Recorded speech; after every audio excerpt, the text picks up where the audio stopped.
Welcome to a world steeped in ancient Nordic traditions, where the clash of honor, power, and fate shapes the lives of those who dare to dream. In the sweeping vistas of Iceland, under the ever-changing sky, unfolds our saga, Hrafnkel's Saga. Our story navigates the treacherous terrains of power and rivalry, centering on the unassuming yet ambitious Sámr. Once a mere resident of Adelbol, he becomes embroiled in a fierce power struggle, ultimately seizing control and priesthood from the mighty Hrafnkel. But as Sámr learns, power is a volatile force that can change hands as swiftly as the Icelandic winds. This retelling is a modernized version of the timeless saga, crafted to bridge the centuries and cultural differences that separate us from our Nordic ancestors. It's a journey designed to bring you closer to the hearts and minds of the people from the old sagas, allowing you to walk in their shoes and understand their motivations, dreams, and fears. Hrafnkel's Saga. Chapter 1. Long ago, during the reign of King Harald Fairhair, a man named Hallfredr arrived in Iceland with his family. They settled in Bridal, a peaceful countryside near Fljótsdalr. Hallfredr's wife and their 15-year-old son Hrafnkell accompanied him. Hrafnkell was a promising and admirable young man. During the winter, a servant maid named Arnþrúdr, who was from a foreign land, passed away. In her memory, the place became known as Arnþrúdr. As spring arrived, Hallfredr moved his household northward to a location called Geitdalr. One night, Hallfredr had a vivid dream. A man appeared to him and advised, "Hallfredr, you are settled here quite carelessly. Move your house westward across the Lagarfljót, for great fortune awaits you there." Hallfredr woke up and heeded the dream's message. He relocated his belongings across Ranga to a place that came to be known as Hallfredrstaðir. He lived there happily until old age. When Hallfredr departed Geitdal, he accidentally left a goat and a buck behind. Coincidentally, on the same day, an earth slip destroyed the house, causing the loss of the two animals. From then on, the place was called Geitdalr in remembrance of those creatures. Chapter 2. Hrafnkel had a habit of riding across the heaths during the summers. On one occasion, he rode along Fljótsdalr and discovered a vacant valley beyond Jökuldalr that appeared more promising than others he had seen. Excited about the potential, Hrafnkell asked his father to divide their property as he wanted to settle in that valley. His father agreed, granting him his share, and Hrafnkell established a residence there called Adelbol. He married Oddbjörg, Skjaldulfur's daughter from Laxárdalr, and together they had two sons, Thorir and Asbjörn. After consecrating the land of Adelbol, Hrafnkell held a grand sacrificial feast and erected a magnificent temple. He held a deep devotion to Frey, offering him the best of his possessions, sharing half of everything he had. Hrafnkell distributed land to others in the valley, making them his subjects and assuming the role of their priest. This led to his name being extended, and he became known as Freysgodi. Hrafnkell was known for his unruly behavior, yet he maintained good manners. He exercised his authority as a priest over all the people in Jökuldalr, showing kindness and cheerfulness to his own followers, but being stern and difficult with those from Jökuldalr, often treating them unfairly. He frequently engaged in single combat and refused to pay compensation to anyone, never making amends for his actions. The region of Fljótsdalr was challenging to navigate, with its rocky and marshy terrain.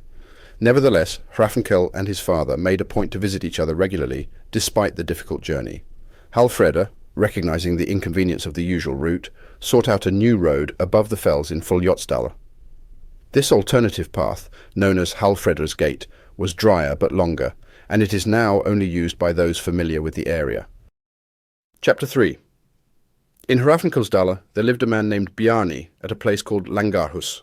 He had a wife and two sons, Sámr and Eyvind. Sámr was married and resided in the northern part of the valley at Leikskellar, where he owned plenty of livestock. He had a reputation for being turbulent and knowledgeable in the law. On the other hand, Eyvind was adventurous and decided to travel. He first went to Norway and then explored foreign lands until he eventually settled in Constantinople. There he received a warm welcome from the Greek king and stayed for a while.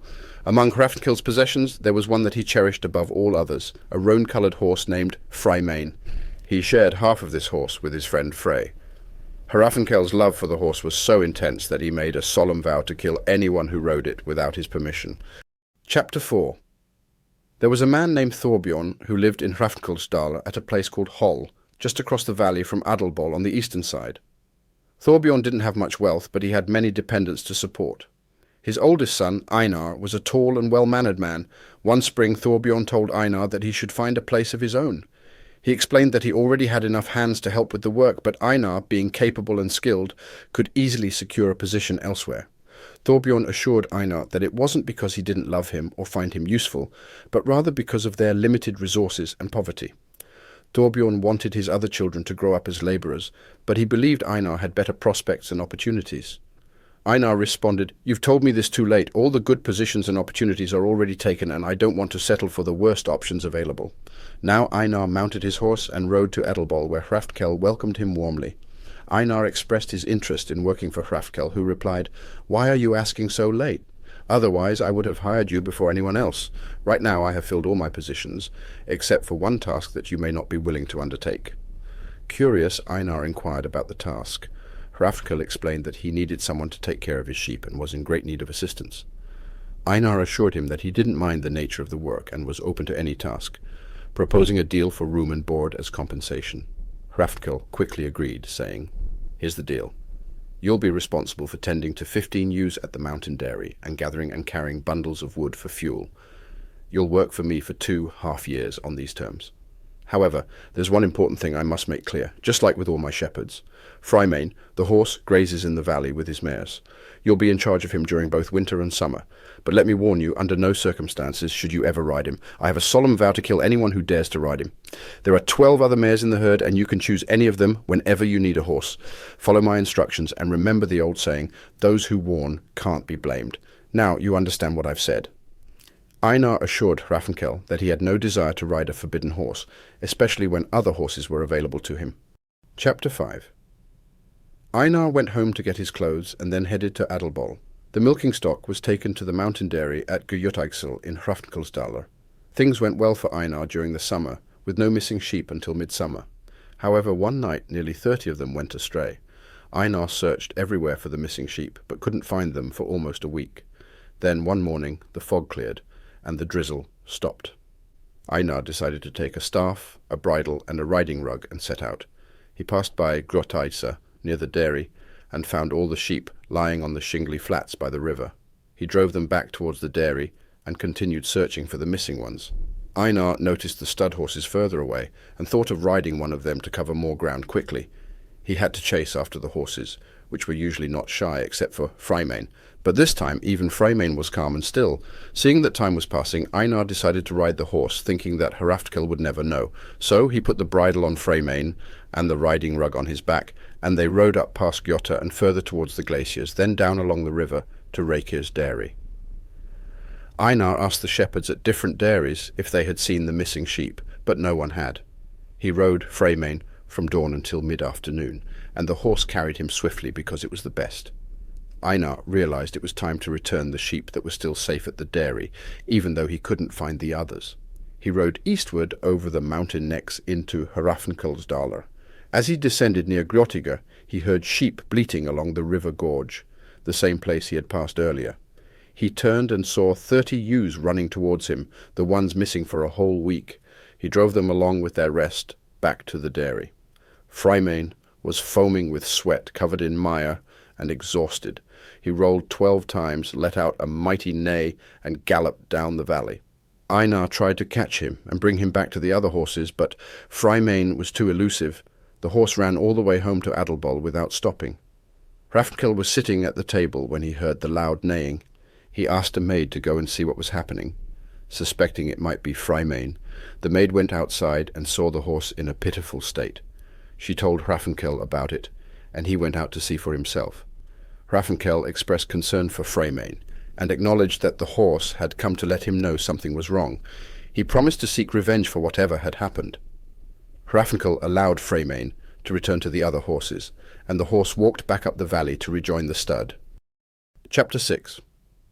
In the evening, Hrafnkel went to bed as usual and slept through the night. The next morning he had a horse brought to him, saddled it, and rode up to the dairy. He wore blue clothing and carried an axe but no other weapons. When he arrived, Einar had just finished gathering the ewes into the pen and was sitting on the pen wall, counting them. The women were busy milking. They greeted Hrafnkel, and he asked how things were going. Einar replied that he hadn't been successful, as 30 ewes had gone missing for a week, but were now found. Hrafnkell didn't have any complaints about the missing ewes. Instead, he asked if something worse had happened. He questioned Einar about riding Freymane the previous day, despite being forbidden to do so when there were other horses available. Einar admitted his wrongdoing, and although Hrafnkell acknowledged his confession, he reminded Einar of their previous serious conversation. Hrafnkell believed that fulfilling vows would protect him from harm. However, he dismounted his horse, attacked Einar, and delivered a fatal blow. Afterward, Hrafnkell rode back to Adelbol and shared the news. He found another shepherd to take over the dairy. Einar's body was brought westward near the dairy's terrace, and a beacon was erected beside his cairn. This beacon, known as Einar's beacon, serves as a reference point for mid-eve hour, 6 o'clock, at the dairy when the sun is directly above it. Chapter 7. The news of Einar's death reached Thorbjorn at Hall, and he was deeply saddened by the news. He rode to Adelbol to ask Hrafnkell for compensation for his son's death. Hrafnkell, however, refused to pay any weregild, stating that he never paid compensation to anyone. He mentioned that, although he had killed many men before, he considered this act worse than others because he had a good relationship with Thorbjorn. Hrafnkell regretted speaking too much about his previous warnings. As a form of atonement, he offered to provide dairy products and meat to Thorbjorn's household during the summer and autumn. He also promised to support Thorbjorn's sons and daughters and provide them with desirable conditions. Hrafnkell assured Thorbjorn that he would never lack anything he needed from Hrafnkell's resources. However, Thorbjorn refused this offer and suggested naming an arbitrator to settle the matter. Hrafnkell saw Thorbjorn's request for an arbitrator as an indication that Thorbjorn considered himself equal to Hrafnkell. He declared that their peace was now broken. Thorbjorn left and rode down Hrafnkelsdal until he reached Langerhus, where he met his brother Bjarni and shared the news. Thorbjorn asked Bjarni for assistance, but Bjarni declined, considering Hrafnkell to be a formidable opponent. Bjarni believed that Thorbjorn had been unwise in rejecting Hrafnkell's generous offer. The two brothers parted ways with little affection. Thorbjorn continued his journey until he arrived at Leikskala, where he requested to see Sámr. Sámr welcomed Thorbjorn and offered him hospitality. Thorbjorn seemed reluctant, so Sámr asked him about the news. Thorbjorn shared the story of Einar's death. Sámr nonchalantly remarked that it was no surprise if Hrafnkell killed someone.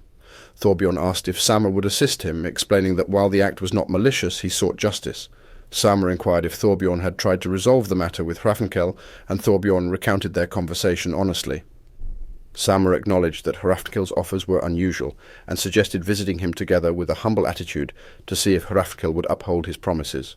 Thorbjorn believed that Hrafnkell would refuse, and his mind hadn't changed since he left Adelbol. Sámr expressed concerns about challenging Hrafnkell in a legal dispute, but Thorbjorn criticized him for hesitating and accused him of being a coward.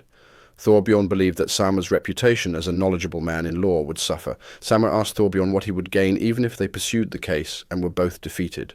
Thorbjorn admitted that it would bring relief to his mind, regardless of the outcome. Reluctantly, Sámr agreed to take on the case solely due to their kinship, but he made it clear that he didn't expect much from Thorbjorn. With a handshake, Sámr took over the case from Thorbjorn.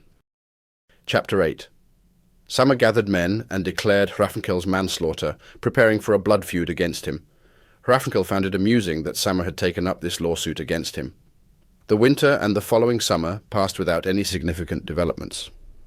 When the days for summonses arrived, Sámr rode to Adelbol to officially summon Hrafnkell for Einar's death. Afterwards he called upon other prominent men to attend the assembly. Hrafnkell also sent messengers to gather his men, and he managed to gather 70 supporters from his jurisdiction.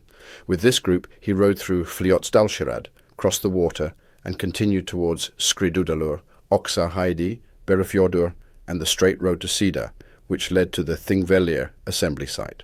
The journey from Fljótsdalur to Þingvellir took 17 days. Meanwhile, Sámr gathered his own men, most of whom were wandering vagabonds. He provided them with weapons, clothing, and provisions. Sámr chose a different route out of the valley, heading north to the bridge, crossing it and then travelling to Modrudalsheidi, where they stayed for the night. From there they rode to Hörðubreiðstunga above Blafjol, and into Kroksdalur, continuing south until they reached Saudafell. Finally they arrived at Þingvoll, where Hrafnkell had not yet arrived due to the longer route he had taken. Sámr set up a booth for his men, but it was not close to where the Ísfirth men usually set up. Shortly after Sámr's arrival, Hallfredr arrived and set up his booth as he had done before. He learned that Sámr was present at the assembly and found it amusing. The assembly was crowded, with many prominent figures in attendance. Sámr approached the chieftains, seeking their support, but they all declined, claiming that they had nothing to gain by joining Sámr in a legal dispute against priest Hrafnkel. They mentioned that those who had previously challenged Hrafnkel had all been defeated. Disheartened, Sámr returned to his booth, feeling downcast. Both Sámr and Hallfredr began to doubt that their cause would be successful, fearing that they would only face shame and disgrace. They were consumed by anxiety, unable to enjoy food or sleep, as all the chieftains had refused to assist them, even those they had relied on the most. Chapter 9. One early morning Thorbjorn woke his companion Sámr, telling him, "No more time for sleep." They went out to wash up near Oxara River beneath the bridge. Thorbjorn then suggested that they prepare to return home, as their current situation was leading to nothing but humiliation. Sámr replied, "That's easy for you to say. You insisted on taking on Hrafnkell, refusing offers that many others would have accepted. You pushed me and others to support your case, but I'm not giving up until there's absolutely no hope left." Thorbjorn was so moved by his words that he wept. They then noticed 5 men exiting a booth further downstream, one of them, tall and slender, wearing a leaf-green outfit and holding an ornate sword, caught their attention. He had auburn hair turning grey, with a distinctive light lock on the left side. Sámr suggested they should go meet these men. Upon reaching them, the leader asked who they were.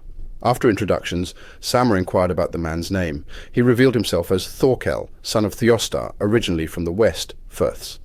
He mentioned having travelled as far as Constantinople, and now served the king of the Greeks. Currently he was staying with his brother Thorgeir, a priest with substantial influence in the West Firths, and who was also present at the assembly. Thorgeir had brought around 70 men with him. Sámr asked Thorkell for his help with their legal conflict with Hrafnkell over Einar Thorbjarnarsson's murder. Thorkell replied that although he was the son of a chieftain, he had passed on his responsibilities to Thorgeir before he left to travel. Since his return he had not reclaimed them, content with Thorgeir's handling of affairs. He advised them to seek Thorgeir's help, praising his brother's nobility, ambition and capability. However, Sámr insisted they needed Thorkell's support too. Thorkell agreed, given the gravity of their cause. Thorkell then gave them an unusual piece of advice. He instructed Thorbjorn to deliberately trip and land on Thorgeir's recently healed foot, to awaken him and grab his attention. Despite Sámr's initial skepticism, they decided to follow Thorkell's odd counsel. Thorkell promised to join them later, as he was waiting for his own men. Chapter 10. On an early morning, Sámr and Thorbjorn found themselves entering a sleeping area filled with men in deep slumber. Thorbjorn, the old man, was leading the way. As he approached a specific sleeping bag, he clumsily stumbled, landing onto the footboard. In doing so, he inadvertently yanked hard at a bandaged toe protruding from the bag. Thorgeir, the occupant of the bag, awoke with a start, demanding to know the identity of the intruder who dared disturb his healing foot. Sámr and his group stood in awkward silence, not knowing how to respond. At that moment, Thorkell burst into the room, attempting to defuse the situation. "Ease up, cousin," he advised Thorgeir. "It was an innocent mistake. After all, accidents happen when we're preoccupied with weighty matters. You might be upset about your foot, but imagine how an old man might feel, seeking justice for his son's death and finding none. Everyone has their pain." Thorgeir responded, "I didn't kill his son. Why should he seek revenge from me?" Thorkell explained that Thorbjorn was looking for support, not revenge. He implored Thorgeir to lend a hand to an old and desperate man who was trying to find justice for his son's death. Thorgeir questioned the identity of their adversary, and upon learning it was Hrafnkel, he expressed his reluctance to engage in a legal battle with the notorious figure. He acknowledged Hrafnkell's intimidating reputation, and suggested that most people would prefer to steer clear of conflict with him. Thorkell, however, saw things differently. He voiced his desire to challenge the fearsome Hrafnkel and boost his own reputation in the process. He argued that there's no shame in facing an opponent who has already defeated many others. Acknowledging Thorkell's determination, Thorgeir proposed to hand over his chieftainship and the responsibility of dealing with Hrafnkel to his brother. Thorkell refused, expressing his faith in Thorgeir's leadership and hinting at his own uncertainty about his future plans. After a little more persuasion, Thorgeir agreed to support Sámr and Thorbjorn, provided Thorkell was on board. He then turned to Sámr, asking what they were willing to do to ensure the success of their case. Sámr reiterated their need for powerful allies, but assured that he himself would handle the legalities. Thorgeir advised Sámr to proceed carefully and correctly with the case, and consult with Thorkell before making any significant decisions. He warned them about the possible outcomes, either some comfort or an even greater humiliation and sorrow than before. He ended by instructing them to stay cheerful and upright, especially if they were going to challenge Hrafnkel. The details of their newfound support, however, should be kept secret. Returning to their own booth in high spirits, Sámr and Thorbjorn's sudden change in demeanour puzzled others. Their gloomy departure had turned into a surprisingly merry return. Chapter 11. The group remained patient until it was time for the court proceedings. Sámr rallied his supporters and led them to the law rock, where the court was situated. Confidently, Sámr took the stand in court. He summoned his witnesses and presented his case against Hrafnkel flawlessly, making no errors and maintaining a brave and straightforward demeanour throughout. Soon, Thjostar's sons appeared, surrounded by a significant crowd from the western regions. The magnitude of their support demonstrated their popularity and influence. Sámr continued to argue his case until it was Hrafnkel's turn to respond, or anyone else who was there to legally represent him. Sámr's powerful presentation was well received, prompting the question of who would stand up to defend Hrafnkel. Word reached Hrafnkel about the ongoing proceedings. Swiftly, he rallied his men and headed for the court. He was confident he could handle the situation and deter others from standing against him in the future.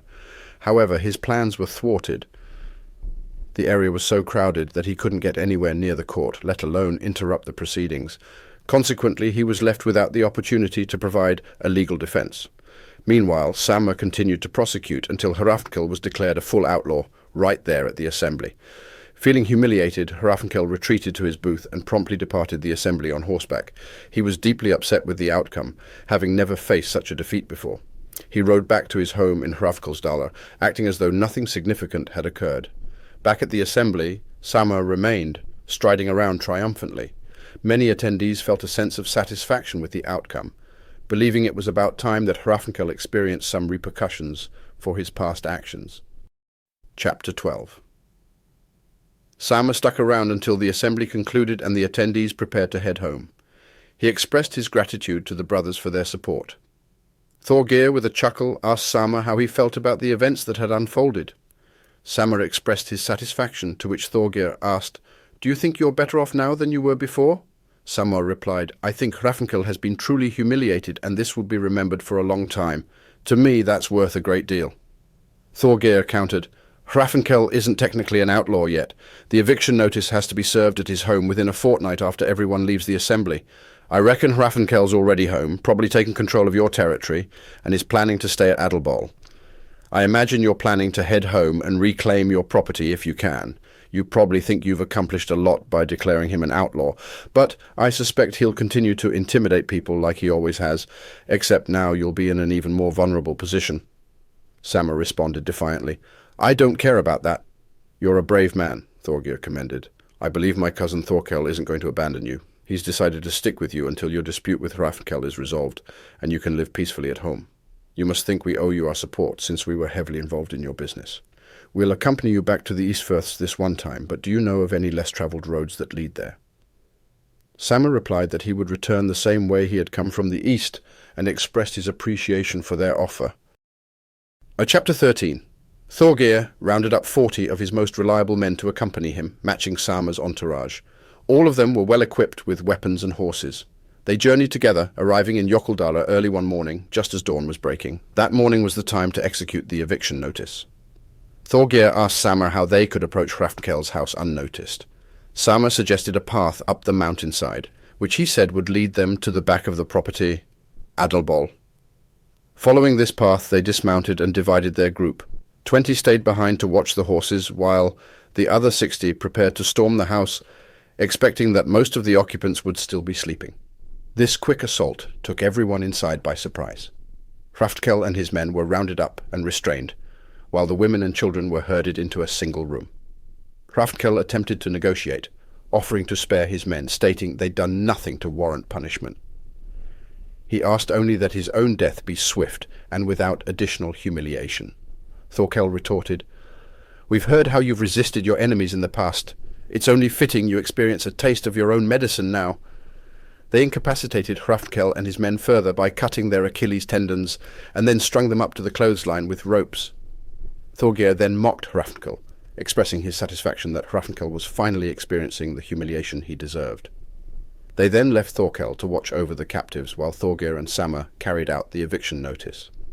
Afterward, they took down Hrafnkel and his men, whose eyes were filled with blood from the ordeal. Thorgeir suggested to Sámr that it was now his call on what to do next with Hrafnkel. Sámr gave Hrafnkel two options: either face immediate execution along with his selected men, or abandon his estate, leaving it and his men in Sámr's control, while living a life of extreme poverty elsewhere. In the latter option, he could at least ensure his family's survival. Hrafnkell, considering his son's welfare, chose life and agreed to Sámr's terms. Sámr allowed Hrafnkell to keep only a small portion of his wealth, along with his spear for self-defense. That very day, Hrafnkell left his home with his family and people. Thorkell expressed his doubt about Sámr's decision to spare Hrafnkell, predicting that Sámr would regret it. Sámr replied that it was a decision that couldn't be reversed now. Chapter 14. Hrafnkell relocated his family across Fljótsdalsherad, traversing Fljótsdalar to the eastern edge of Lagarfljót. At the base of this lake stood a humble homestead known as Lochilla. Hrafnkell purchased the property on credit, his funds only sufficient to cover basic household necessities. Gossip quickly spread about Hrafnkell's dramatic downfall from authority. It reminded many of the old adage, "Pride comes before a fall." The land, abundant with woods, was bought at a reduced price due to the poor state of the house. Undeterred, Hrafnkell made the most of his resources. He cut down the woods and erected a significant residence in their place, now known as Hrafnkellstadir. It has always been regarded as a high-quality homestead. In the early years, Hrafnkell struggled with significant hardship. He worked tirelessly to stock his home with fish and engaged in manual labor while building the homestead. He faced the first winter with just one calf and one kid. However, fortune smiled upon him. His livestock started to multiply, with every animal seemingly doubling in number. That same summer, a bountiful fish harvest in Lagarfljót brought considerable relief to the local homeowners, a trend that continued each summer. Chapter 15. Sámr took over Hrafnkell's home at Adelbol, hosting a grand celebration and inviting all who had once been Hrafnkell's followers. Sámr proposed to be their new leader, an offer they accepted despite their reservations. Thjostar's sons advised him to be generous with his wealth, supportive of those in need, and assist his men. "If they're true men, they'll stand by you when needed. We offer this advice hoping to see you succeed. You strike us as a strong man. Be cautious and mindful of your actions. It's always tricky dealing with adversaries," they warned him. Thjostar's sons requested to see Freymain and the stallion, curious about the creatures that had sparked so many rumors. Upon examining the horses, Thorgeir suggested, "These horses could be useful to the household. I say we work them hard until age wears them out. As for Freymain, I see no extraordinary qualities. In fact, his reputation is marred by all the trouble he's caused. It's best he's returned to his rightful owner before he's implicated in more mischief." They led the horse to a steep rock by the river. After covering the horse's head and tying a stone around its neck, they pushed it off the precipice with long poles, ending its life. This rock is now known as Freymain's Rock. Close by there was Hrafnkell's old temple. Thorkell decided to visit, strip the idols bare, and set the temple on fire, destroying everything within. After the guests started to leave, Sámr presented Thjostar's sons with valuable gifts, and they all vowed to remain close friends, parting on excellent terms. Subsequently, they travelled west to Thorskafjordur, where they were received with great honour. Sámr set Thorbjorn up in Leikskalar, and Sámr's wife moved into Adelbol, where they lived for a while. Chapter 16. Word reached Hrafnkell in Fljótsdal of Thjostar's sons' deeds. They had destroyed Freymain and burnt down the temple. Hrafnkell's response was blunt. "Putting faith in the gods seems like a pointless endeavour to me," he declared, vowing to stop relying on them from that point forward. And he kept to his word, never making another sacrifice.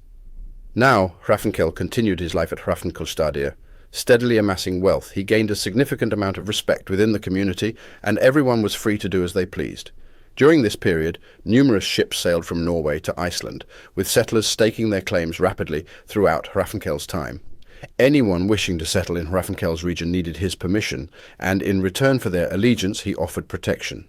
This way he gained control over all the land on the eastern side of Lagarfljót. The region soon had a higher population than his previous domain, extending all the way up Skriðdudal and alongside Lagarfljót.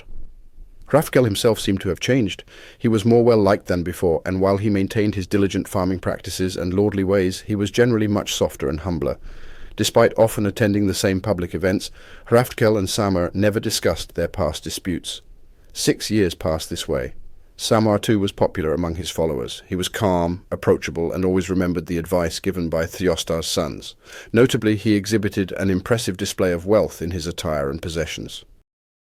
Chapter 17.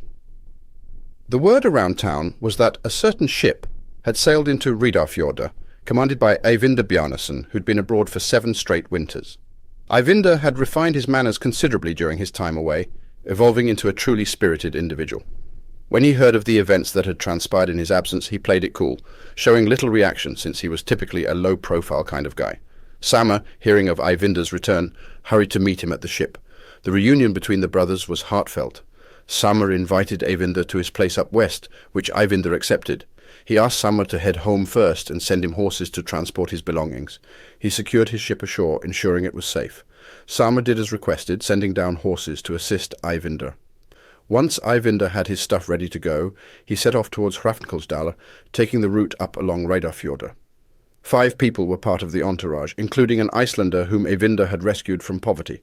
The group's attire was an impressive mix of vibrant colours and shiny shields.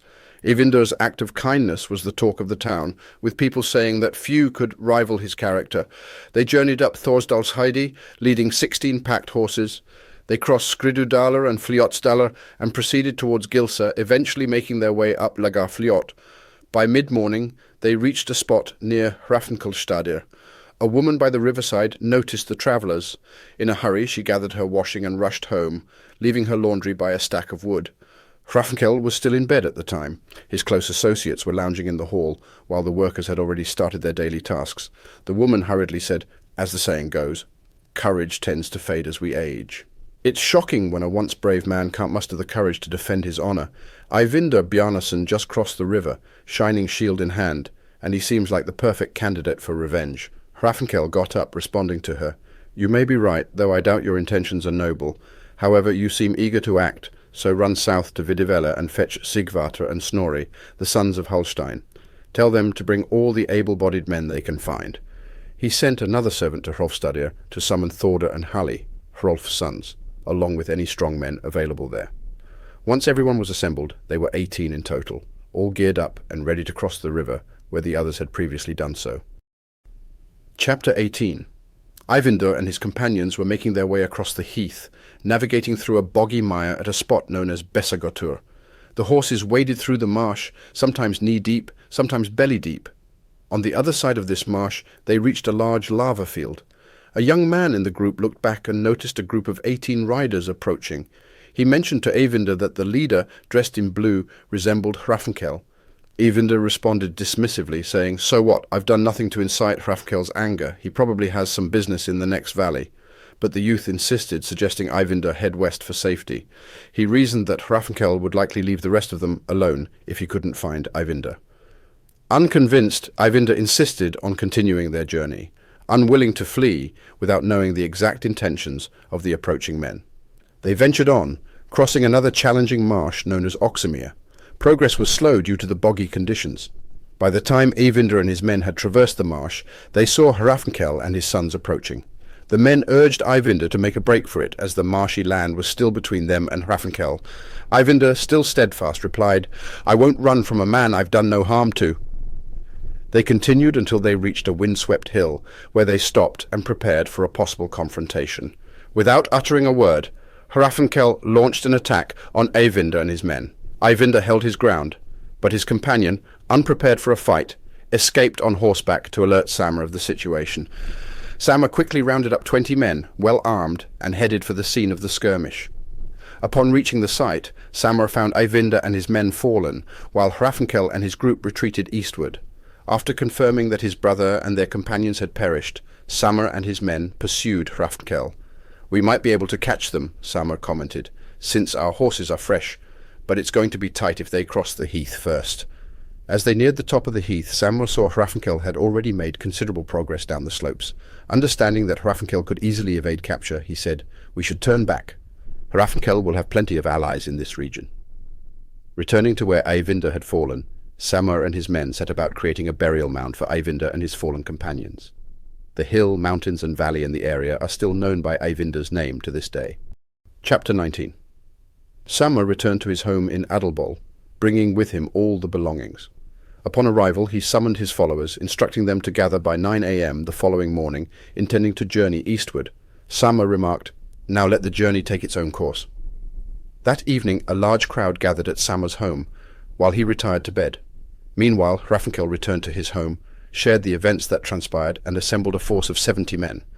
With this entourage, he rode westward across the heath, catching Sámr by surprise in the early hours. Hrafnkel had Sámr brought out from his bed and spoke to him. "Sámr, your situation has changed more quickly than you expected, hasn't it? Now your life is in my hands. However, I won't treat you worse than you treated me. You have two options now, death or live under my conditions." Sámr chose life, despite suspecting that Hrafnkel's terms would be harsh. Hrafnkel told him to consider his options wisely. "That's the repayment you owe me. If you prove worthy, things might go easier for you. You'll leave Adelbol and relocate to Eiceland, setting up your household there. You may take Eyvind's wealth, but from Adelbol you'll only take what you originally brought here. I'm reclaiming my priesthood, home and property. No matter how much my wealth has grown during your time here, you'll not benefit from it. There will be no blood money for your brother Eyvind. You had plenty of reparation by enjoying my rule and wealth for 6 years after the incident with your relative Einar. I equate the death of Eyvind and his men to the harm you inflicted on me and my people. You once banished me from my homeland, but I'll allow you to stay at Eiceland. Just remember, the more trouble you stir up, the worse it will be for you. You'll be my subordinate as long as we both live." Sámr and his people moved to Eiceland, establishing their new household there. Hrafnkel entrusted his household at Aðalból to his chosen men and appointed his son, Thorbjorn, to oversee Hrafnkelstadir. Hrafnkel reassumed his priesthood over the region while his younger son Thorbjorn remained with him. Chapter 20. That winter, Sámr stayed put at Eiceland, maintaining a low profile. Many could tell he wasn't content with his current situation. As days grew longer, Sámr, accompanied by another man, rode across the landscapes, stopping at Thorskafjordur, where he was welcomed warmly. Thorkell had just returned from a 4-year stint overseas. Sámr stayed there for a week, taking a breather. He shared with them the saga of his interactions with Hrafnkel, asking the brothers for their support once again. This time, Thorbjorn spoke on behalf of both brothers. "We thought we'd secured a comfortable position for you before we left, but, as I'd warned when you spared Hrafnkel's life, you're now regretting that decision. I'd suggested you kill him, but you insisted on your way. It's now clear that Hrafnkel outsmarted you, patiently biding his time until he saw the chance to overthrow you. We can't risk our own well-being because of your misfortune. We aren't keen on stirring up conflict with Hrafnkel again. However, we extend an offer for you and your kin to stay here under our protection if you feel safer away from Hrafnkel." Sámr declined the offer, expressing a desire to return home. He asked for fresh horses, which the brothers readily provided. Although they tried to gift him valuable items, Sámr refused, stating they lacked courage. Sámr then returned to Eiceland, where he spent his remaining years without getting back at Hrafnkel. Meanwhile, Hrafnkel remained powerful and lived out his days peacefully at home. Upon his death, he was buried with a great treasure, his armor, and favoured spear in a mound in Hrafnkelsdal, below Adelbol. His sons, Thorbjorn and Asbjorn, assumed his rule and priesthood, gaining respect as powerful leaders, and thus ends the tale of Hrafnkel.